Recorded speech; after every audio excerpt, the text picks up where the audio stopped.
What is Witching Friday, and how does it affect the market? Witching Friday is a day when three types of derivatives expire simultaneously: stock futures, stock options, and index options. This day occurs 4 times a year, on the third Friday of March, June, September, and December. Market impact. Volatility. The market becomes unstable as investors close or roll over positions.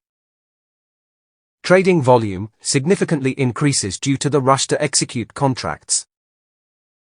Price fluctuations. Sharp swings or drops are possible during the trading day. Reasons for volatility.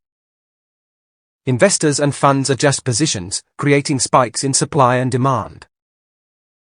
The mass closing of options and futures forces participants to make trades that affect the overall market.